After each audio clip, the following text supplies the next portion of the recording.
Welcome to the Red and Bold Show. We're excited to have you here to talk a little 49ers football. I'm your host, Marc Adams. You can find me at 49ers Camelot.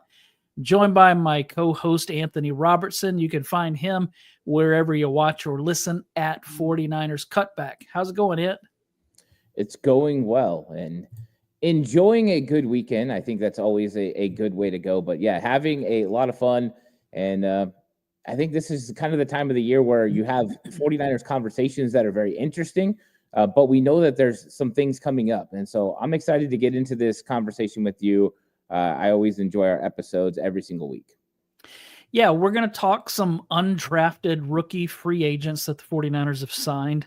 Before we do that, I want to get into just a few things that have happened throughout this week since we were last on. And I want to start with the last pick of the 49ers draft, Junior Burgon, the wide receiver / punt returner out of Montana. Is that right? Yeah, that's correct. Yeah. So I wanted to get in with him and I want to get your thoughts, because the more I've thought about this, the more I've come to the conclusion that it was kind of a wasted pick, because I don't think this guy has any chance of making the roster. And here's why. The wide receiver room is pretty large right now. I don't think that Junior Burgon is going to make the team as a wide receiver. So he's going to have to make it as a punt returner. Kyle Shanahan even said as much. But here's my concern. I'm going to take you back to the first 4 years of the 2000s. So 2000 to 2004, there was a punt returner for the University of Oklahoma, the Sooners, named Antonio Perkins. Do you ever remember hearing about him? Yeah. So Antonio Perkins, just as a quick aside, he wore number 28, and my very first OU game that I was at, I'm sitting in the stands, and the offense is coming on the field, and I see this number 28 coming onto the field, which was Antonio Perkins' number, and the fans just start going crazy. And I'm thinking, first off, why are they cheering Antonio Perkins, the defensive back who's a punt returner, coming onto the field? And number two, why in the world is Antonio Perkins coming on with the offense? And so my buddy, who knew the team a lot better than I did, I said, why are they waiting? Or why are they so excited about Antonio Perkins, and why is he coming on offense? And he goes, that's not Antonio Perkins. That's their new freshman running back. And I said, oh, and he goes, yeah, kid by the name of Adrian Peterson. They think he's going to be great. Well, he was, and he was great that day. His very first game in college football, and Adrian Peterson was great right out of the gate. But that's just a little side note, kind of an interesting story showing my stupidity. But here's the thing. When Antonio Perkins was at Oklahoma, he returned 8 punts for touchdowns as a collegiate athlete at Oklahoma. He tied, when he did that, he tied Wes Welker. He tied Ted Ginn Jr. So both of those guys went on to do pretty well in the NFL. Antonio Perkins did not go on to do very well in the NFL. The guy who had more punt returns for a touchdown than Wes Welker, Ted Ginn, and Antonio Perkins, do you know who that was? I do not. That was a guy named Dante Pettis. Maybe you've heard of him. Very talented punt returner in college. Did not work out as a punt returner in the NFL. Now, Ted Ginn did. Wes Welker was pretty good as a punt returner. The reason that I bring this up is because Junior Burgon tied Welker, Ginn, and Antonio Perkins as the second on the list of all-time punt returners. So unless he becomes this great punt and kick returner for the 49ers, I don't see him making the roster. Tell me that I'm wrong, because I really hope that he can make it. I think it's going to be tough. Just listening to what Kyle Shanahan has said in the past about specialist is you have to be able to contribute at another position. And I know that they've invested, in different years in guys that can help return. I do think that they're looking at this as a possibility to help on kickoff return. So I know why they're doing it, because your kicks are already going to take you to the 35. So they're thinking, hey, less teams are going to want to set you up at the 35-yard line. They're going to try to actually make you return kicks this year. So with that being said, they're going to invest in a possible kick returner. The problem is when you look at the way the 49ers roster is going to shake out, is there a spot for Junior Bergman? I think that is one of the interesting notes. Now, he was very good at Montana, very good as a returner. So if he could replicate that for the 49ers, it could make for some interesting situations that, even if he gets the ball out to the 40 or 45, your chances of scoring go up immensely. Mm-hmm. So I understand the thought process. Here's the only question. Why didn't you just sign him as an undrafted free agent? Unless you believed he was going to go somewhere else. So I think it's going to be very difficult for him to make this 49ers roster. I think it's more likely that he ends up on the 49ers practice squad. And if something happens to Jacob Cowling, then you could bring him up to handle that role. But right now, what's he going to add to the offense? I think that's a bigger question. I see people in chat that were talking about Richie James. I've heard that comparison. I've heard comparisons to Ray McLeod because he does have some running back that he played in his past. So you got the running back / receiver type player. So maybe he could add some of those dynamics. But Kyle Shanahan at his presser didn't seem very convinced that he was we're going to throw him in with the wide receivers. I don't know. I think when I watched some of his film, and I haven't done a deep dive yet, I'm waiting to get into my dive for that on Patreon, is I see a player that has some talent, that has some ability, especially in the open field. But right now, I don't see anything that's going to contribute to this team beyond special teams. And I just don't know if he's going to be able to make the team. I'm with you as far as I don't understand it unless they were afraid they were going to miss him. But I do see the potential avenue they're looking at. This has got to be a Brant Boyer special, right? I mean, we do want our special teams coach to go get his guys. If this works out, we're all looking at Brant Boyer like you're a genius. And if we get a guy that's going to be a Ted Ginn, a Dante Hall, like somebody that changes the game, it's huge. If not, I'm looking at it and I'm like, man, there were some other guys we could have got. But that's one of the interesting things about the draft is just seeing how these guys play out. But a specialist only, I don't know. I think it's a little frustrating. Yeah, Hugh Wilkins is in the chat. He said, hard to justify a 53-man roster spot for a return guy unless he is incredible. 4.5 speed does not make you think he will be. And that's kind of where I'm at. Ted Ginn had elite speed. Wes Welker did not, but he was shifty enough that he could still do well at it. So it is going to be interesting to see. But that was kind of my takeaway, is that Junior Bergman is not going to make the roster, but we'll see. Bergen, I said it wrong. Next thing that I had on here, since we last talked, George Kittle was extended. Very excited about that. Is Fred Warner or Brock Purdy going to be next? I think it's going to be Brock. I think that when you look at how the contracts work, the 49ers normally do contracts with players that are going into their last year. George Kittle was one of those guys, and I think Brock Purdy's the next. Fred Warner does have a couple of years left, but I think they want to restructure. I think they want to get the pillars of this organization figured out. Last year, they took care of Christian McCaffrey. They took care of Trent Williams. They know what the end of their contracts are going to look like. Now George Kittle. Now it's got to be Brock Purdy. You have $50 million or close to $50 million in salary cap space. You have the money if you want to front load. You could potentially structure this to backload.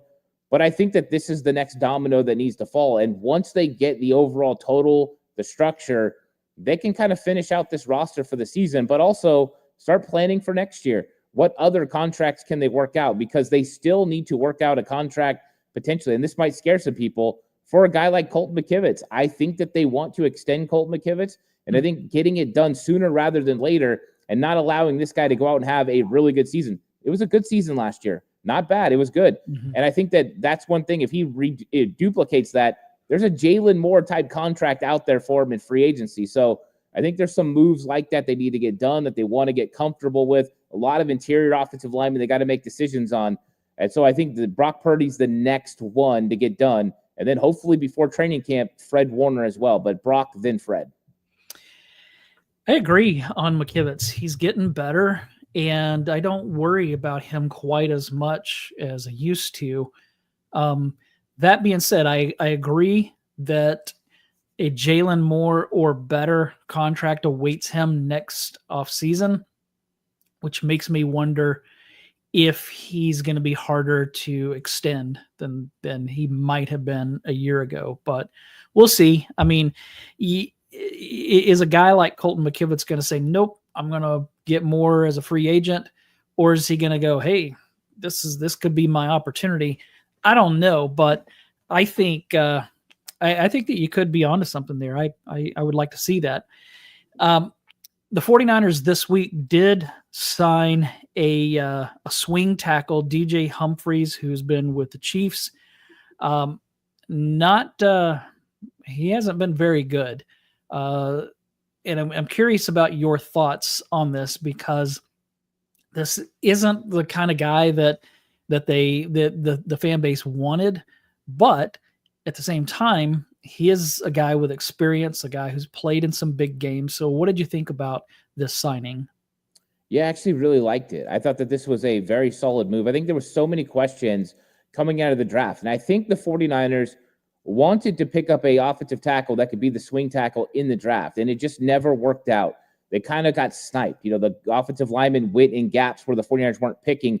And they had a full expectation of picking 11 times. So they didn't want to lose picks to go up and get someone. So they did the next best thing. They waited, and then in free agency, they got DJ Humphreys. And the reason I like it is because this guy's had over 100 career starts in the NFL. He's played right tackle, he's played left tackle. So he's already equipped to do both. Then also you throw in there that in 2021, he was a Pro Bowler. He had a very good season for the Arizona Cardinals. That means the 49ers prepared against him extensively. They understand what his strengths and weaknesses are playing within the division.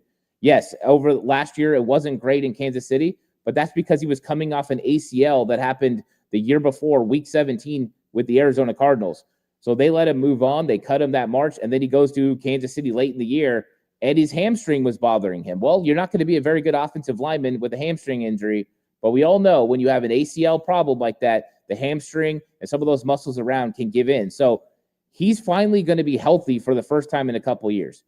He is 31 years old. He's not crazy old. He's still got a lot of talent left. And I think as a swing tackle, this is a great potential player that's just got the ability to do both. I feel more comfortable now with the offensive line room getting DJ Humphreys than I did going into the draft. And so I think that that's good news. They fixed a little bit of a problem here. And now we don't have to count on a guy like Spencer Burford or a guy like Austin Pleasance to get it done. We have a proven commodity with 100-plus starts, which is great news for the 49ers team. Yeah, in getting him after the draft, he doesn't count toward the compensatory formula, so that's a positive thing as well. All right, let's jump into the undrafted free agent rookie signings. It was interesting to see that they didn't pay much for this group, and so the only guy that they really paid money to is the first one we're going to talk about, linebacker Stone Blandon from Mississippi State. He's the only undrafted free agent that the 49ers gave guaranteed money. So are Jed and Parag going cheap on the undrafted free agents as well, like they did back a couple of months ago, less than a couple of months ago with the regular free agents. What do you think about Stone Blandon, and what do you think about the 49ers must like him to give him guaranteed money, but what do you think about Jed and Parag or the 49ers in general? I blame them, but who knows? I kind of going cheap on the undrafted rookie free agents. Yeah, I think we've seen the 49ers spend on undrafted free agency in the past. And I think that you look at a player like Evan Anderson, they gave him a lot of money last year to be an undrafted free agent, and that one worked out. So some of the guys they signed as undrafted free agents last year did end up on either the 53-man roster or the practice squad, and that makes it worth it because when you pay him on the practice squad, at least that money, that bonus money, is not just dead money. I think with players like Cody Schrader, right, they move on to another team, you miss out on it. I think that they were looking at this strategically, and I'm not trying to defend Jed York's potential cheapness, only spending $92,000 in undrafted free agency. But you want to make sure you're only going to give that bonus money to guys you think are going to make your roster or have a chance to make your roster. If not, you're just throwing money away. So I think they were a little bit more strategic with how they handled undrafted free agency. And I think part of that's because they still plan on adding players in free agency. We talked about DJ Humphreys already. They also added Ross Dwelly. So that's some money they spent on some veterans instead of spending money on undrafted free agents. I think when you look at Stone Blandon, he's an interesting guy. 6'2", 230. He's a big individual. He moves pretty quickly. I think there's some things that he does well. He's not hyper athletic like a guy like Nick Martin or D. Winters. He's more kind of built in the Tatum Bethune type mold, a bigger, physical, better run stopper than he is in coverage, but has really good instincts. I like when the 49ers do this, where they go ahead and they get guys who are hyper athletic at a position and they use their skill set that way. But then they also get guys that do it because of football IQ and guys who have good instincts. So you kind of get a full repertoire of different guys. And I think that's what Stone Blandon is. So this is an interesting one for me, the way that they handled undrafted free agency. I thought there was a ton of undrafted free agents that were available that were really good players. And the 49ers didn't go that direction. My only thought is they didn't believe those guys could make the roster, and they didn't want to spend a lot of money on those guys. We'll see if that pays off. But yeah, Stone Blandon is a pretty solid player, and I'm curious to see what he looks like when we get out at camp. Can he cover? That's going to be the key. How good is he in coverage? That's going to be his way to make this team. If he can prove he can do it a little bit. Interesting. One of the players that they signed that some are high on is running back Corey Kiner from Cincinnati. Forced more missed tackles in college football than anyone not named Ashton Genty. Second only to Genty in elusive rating. Heard somebody, I think it was Larry Krueger, say that he believes that he's going to be better than Jordan James. That would certainly follow with, where they've taken, Trey Sermon, but Elijah Mitchell is the one who was the better of the two, or who was the Ty Davis Price, but he didn't last, and then he got released, I think today, by the Eagles. So who knows what his career is going to look like. Could that happen again? Is it possible that Corey Kiner ends up better than James? There's always a possibility. And I think Corey Kiner's a solid player. I had him as a draftable player. So when you look at, where he ended up coming out as an undrafted free agent, I think he could have easily been drafted. Him and Jordan James, when it comes to body structure, build, style, are very similar. So these guys are almost redundant in the way that they're built. The only difference is Kiner's a couple inches shorter, but their weight is very similar. They kind of have the similar games. They're not very good when it comes to catching the football. I think they're improving, and I think both of them will be capable of being solid receivers. I think Jordan James is probably a better route runner right now, but he had 18 drops in his career. So I think that Corey Kiner, it was funny because when I was live on day 3, somebody straight up said in chat, hey, go get Corey Kiner. Are we going to sign Corey Kiner's undrafted free agent? They were spot on that we did go get Corey Kiner. And I did say at the moment, I thought that was a great pick. You're talking balance. You're talking contact balance, good strength. And I like these two guys because they're guys who move the chains 3, 5 yards. They get hit at 3, they fall forward for 5. I do think they're similar. I don't know if there's room for both of them on this roster, but I would love to have both of them. I think that they're solid players who are going to be good NFL players. And I thought Corey Kiner was nice insurance in case you need another guy. What happens if Isaac Guerendo gets hurt? Or what happens if Jordan James gets hurt? Then you have Kiner to kind of step into that role. And so I did think that this was a really good pick. And I think the 49ers are going to like him, the style that he plays. So solid player, needs to get better at pass protection.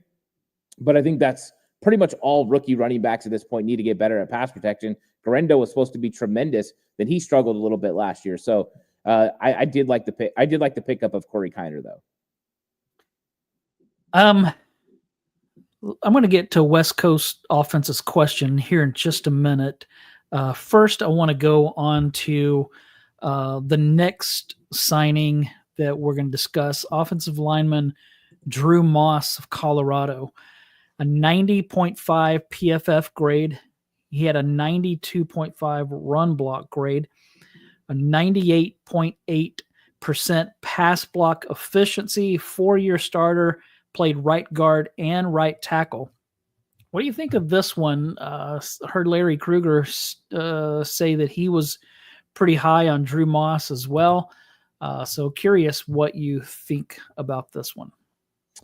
I'm a little less high on Drew Moss than I think that I've heard kind of around. I think that when you're bringing in a guy in the interior offensive line like this, I think they're going to take a shot at him and see what he can do. But there is so much depth within the 49ers current roster on the interior offensive line that I think Drew Moss is going to struggle. And there's a couple reasons why. I don't think he's a complete prospect. There's some things he's got to work on. Right now, I think he plays way too high. He's got to get his pad level low if he's going to be able to consistently play on the inside. He does have the necessary arm length to be able to play guard. And the question is, could he move into center? The problem is you already have a lot of guys there too. When you start looking at the depth of the 49ers offensive line, it's going to be tough for an undrafted free agent just to make this team. So even though I'm not against the prospect, I think it's interesting to bring him in, see what he can do, potentially stash him on the practice squad, because next year you are going to have free agents in, Ben Barch and Nick Zakel and Spencer Burford. So you are going to have a influx of new talent next year. That's why Connor Kobe made a lot of sense as far as a draft pick, because you are going to have some guys who are not on this roster next year. But I don't think I see an avenue for Moss to be able to make this team, especially this year. I think his best hope is practice squad. And I think this was something people got really excited about Braden Mays last year as well. And I think Braden Mays was a better prospect than Drew Moss, in my opinion, and he couldn't crack the code and get on the roster. So I like this one because I want to see what he does, but I have zero expectations for him cracking the 53-man roster. And I think even then it's a borderline practice squad spot. Yeah. I want to get to Joe's question here. Love the videos, guys. Any word on any other possible O-line signings? I haven't heard any. Have you heard, or is there any that you think might come? I haven't heard anything. I think the DJ Humphreys one is the final one. I think that they are pretty comfortable, as much as, people aren't really happy with, Jake Brendel or Colton McKivitz or the question marks at left guard. I think the 49ers feel a lot more confident about their offensive line than pretty much anybody else does. So I don't think another one's coming, minus, now I will say this minus, because Kyle Shanahan mentioned this in the presser.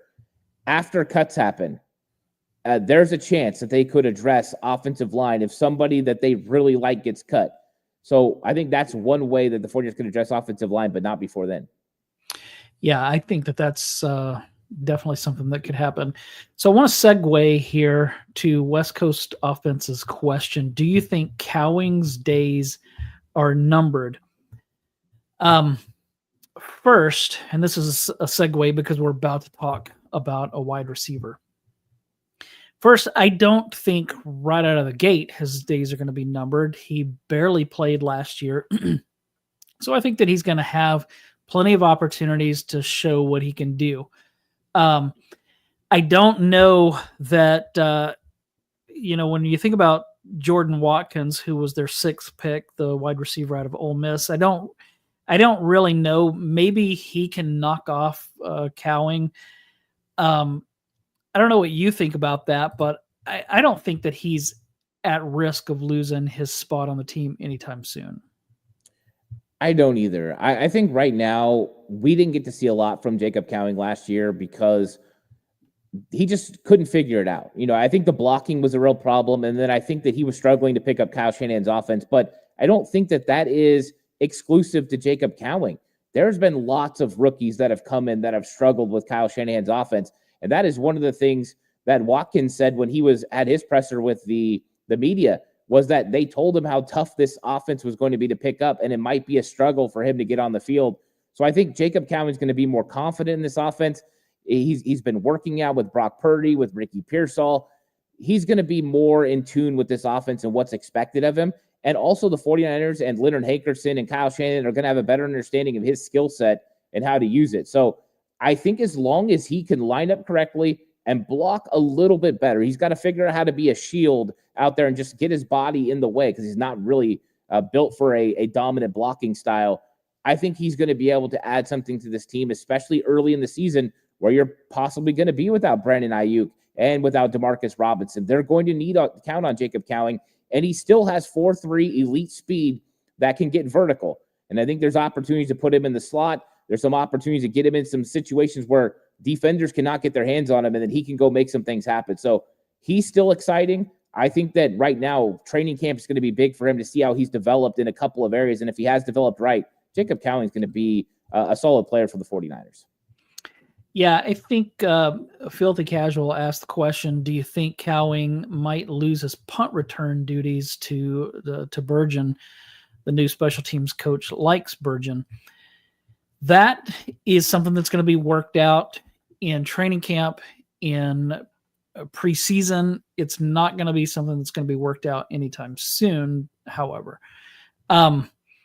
Again, I question if Burgon and his 4.5 speed is going to be much of a threat as a punt return. Now, if he's more Wes Welker-like, just has a feel for it where speed isn't hindering him, then maybe so.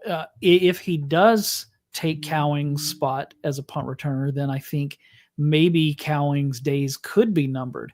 But I don't think that that's going to happen anytime soon. If I was going to bet on it now, I would say that Cowing week 1 will be the punt returner. I don't know that for sure, but that's just my gut.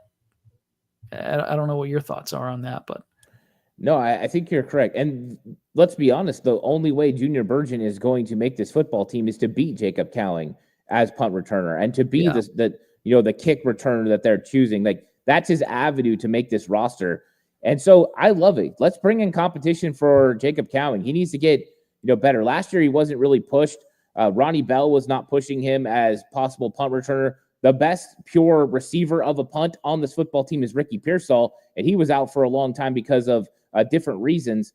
And so I think Junior Burgon pushing Jacob Cowing is a good thing because we need the best version of Cowing that we can get. So I'm excited to see what he can do. A lot of promise last year, didn't really deliver on that. So I'm excited to see what he can do now that he's going to have a full off season to prepare. Yeah, and so that leads us to the next undrafted free agent, and I teased this one last week, saying that there was one that I was really excited about, and that's wide receiver Isaiah Neyor from Nebraska. The reason that I'm intrigued by him is that he's 6'4", 220, ran a 4.4. He's an athletic freak, but the only thing is he hasn't really produced like an athletic freak. Scott McCloughan told Matt Barrows that he would have drafted Neyor in the 7th round instead of Burgon. So what do you think about Isaiah Neyor? I realize that he's probably not going to make the team out of camp, but man, I'd love to see this guy be somebody that they could at least stash and keep him for the long haul because his ceiling is high. I think what's interesting is I love Scott McCloughan, but what was the point of that comment? Who cares, right? You got both of them. All right. So, right. I mean, who cares if you took him in the 7th round or you didn't? But with that being said, Isaiah Neyor, when you're talking about athletic freaks, I love that kind of pickup, whether that's in the 7th round or in undrafted free agency, because now you're taking a dart throw. You've got elite skills, elite height, elite, potential. And this is kind of the Tariq Owens thing, right? You get a guy that's a big body that hasn't really had a lot of time to produce, and Tariq Owens was a way different than Neyor. But Neyor, a lot of the reason we haven't seen production from him was opportunity. I mean, he was good at Wyoming. Then he goes to Texas and he suffers an ACL. He never did anything in Texas, and his first chance to do it again is at Nebraska. So I think you've got a player here that's got an elite wingspan, the height, the weight, the vertical to be a threat. The question mark is, can he put it together in the NFL? I think that's one of the things I'm curious. But I love this for the fact that why not? Why not get an athletic freak that you can bring in there and see what he could do? So I was a fan of this signing. I want to see how he matches up against some of the 49ers cornerbacks. What happens if you get him against a Upton Stout or a Deommodore Lenoir and he towers over these guys? I kind of like having a big physical receiver out there. And I'm curious what he does with these 50-50 balls down the field. If he can show up and show out at training camp and make those 50-50 catches, he will have a shot to be at the bottom part of this roster. The question is he going to beat out a guy like Isaiah Hodgins? Is he going to beat out one of those guys that's going to handle that Chris Conley role? They still need somebody that could be that Chris Conley physical help on special teams role, and it's going to come down to probably Hodgins, Tariq Owens, and Nair. I would say Hodgins has probably got the most inside track on it, but I'm curious to see what Nair can do. And he might be somebody they end up putting on the practice squad and trying to develop a little bit more. But overall, why not? Take the shot, get the guy, and I kind of like that they brought him in. Let's see what he can do. Yeah, and I'm still intrigued to see what Tariq Owens can do if he gets a shot. Next guy is cornerback Jacob Robinson of BYU. He had multiple offers that he turned down from the Dolphins, the Lions, and the Ravens because he wanted to join the 49ers. I heard that some timed him in the 4.3s. Then I saw the Invader 49er in the chat put Jacob Robinson can beat out Darrell Luter Jr. That would be interesting. I mean, Luter Jr. has not really done much of anything, so maybe that's not any great feat. But what did you think about Jacob Robinson?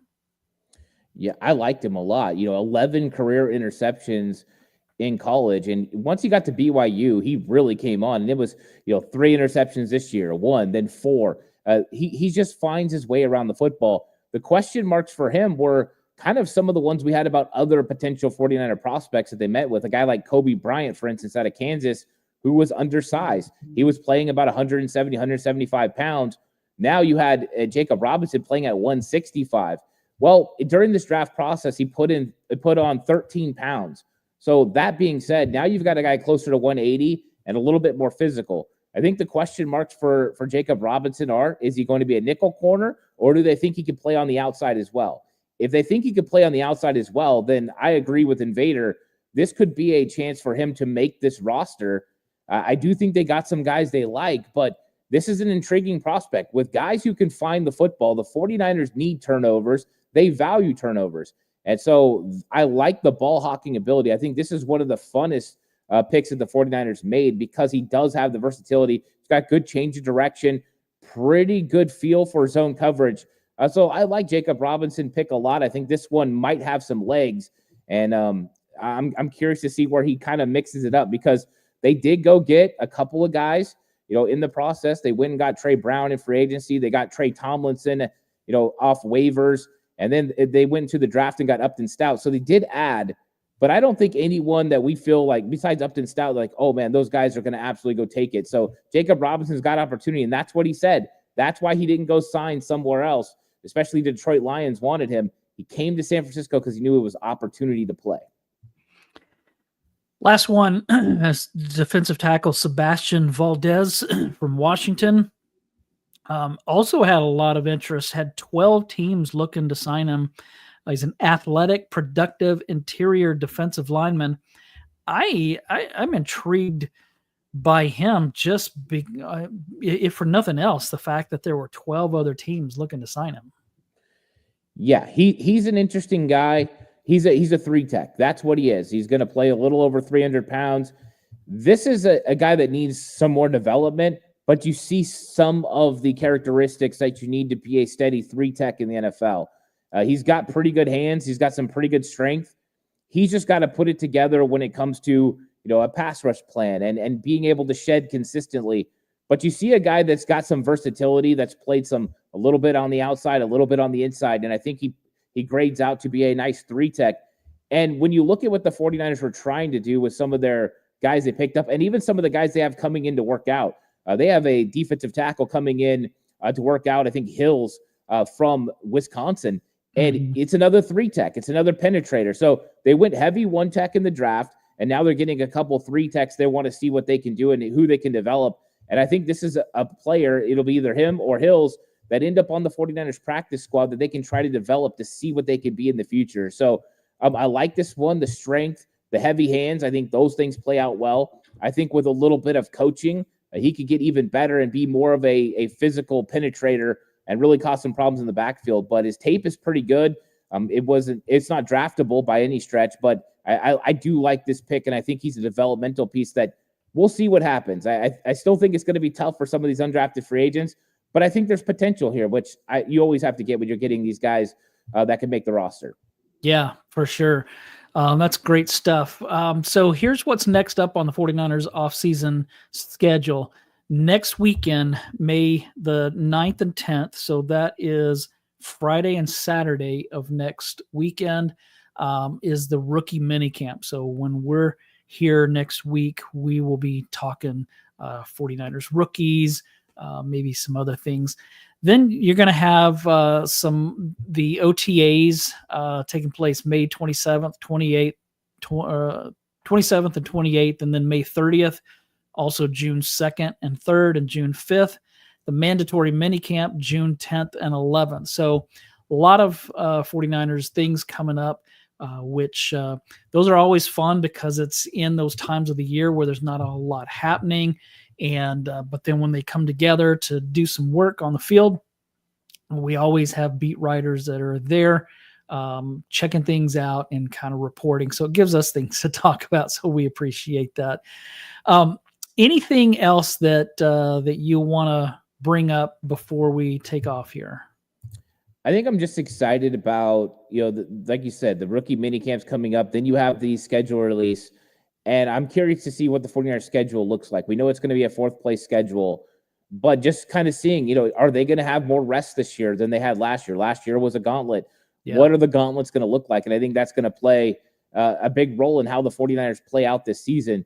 And let's see what happens with, some of the rookies that are going out to try out, a guy, the extra kicker, let's see if he can get on this team and compete with Jake Moody. I think there's some interesting things there. So I'm excited to talk about that next week. That is going to be interesting. What's the award that they give to the kicker in college? Oh yeah. I can't remember what it was. Doggone. I wrote about it just the other day, but I can't. Lou Groza. Yeah, that's right. So they're bringing in the 2024 winner of that. Jake Moody's the 2021 winner of that, I think. And so it's going to be interesting to see how that comes out. I love the fact that Moody's going to be pushed this year, that he's not just going to be handed the keys and everything turned over to him. He's going to have some competition. And I think that's going to be good for him because his biggest thing, I think, has been kicking under pressure. And so now he's going to be kicking under pressure from day one of the offseason program. So I think that's going to be pretty cool to see. Tell us when the schedule comes out. May 14th is when the schedule is going to be released. I'm sure the international games will start getting released before that. They start leaking them out before that. And so I think there was a rumor the 49ers aren't going to have any international games this year, so we might not see any Niners when it comes to that. But 14th, we'll find out what their schedule looks like. And that's going to be a big day because I do think it's going to be a determining factor in maybe their difference between, a 10-win team and a 12-win team. I think it can make that kind of a difference with the travel and the back-to-backs and some of the short weeks. Yeah. Always fun to take a look at that and see because like you said earlier, the last two seasons, I believe the 49ers had the worst rest advantage in the NFL. Hopefully with an easier schedule and better rest advantage, if that happens to come their way, we can see things differently because that does affect that affects a team's intensity. It affects injuries, those kinds of things. So that's not something to be minimalized and overlooked. But anything else before we take off? No, that's it. All right. Good timing because I feel like I'm losing my voice, but that's all right. Thanks, everybody, for joining us. Please make sure that you go to 49ers Cutback if you haven't already and subscribe. Go to 49ers Camelot if you haven't already and subscribe. We would appreciate it. It means a lot to us, helps us out. And so just have a great week and be ready next week to talk some 49ers football and a little more 49ers rookie stuff. That's fun stuff to talk about. But thanks, everybody, for joining us. I hope you have a good week.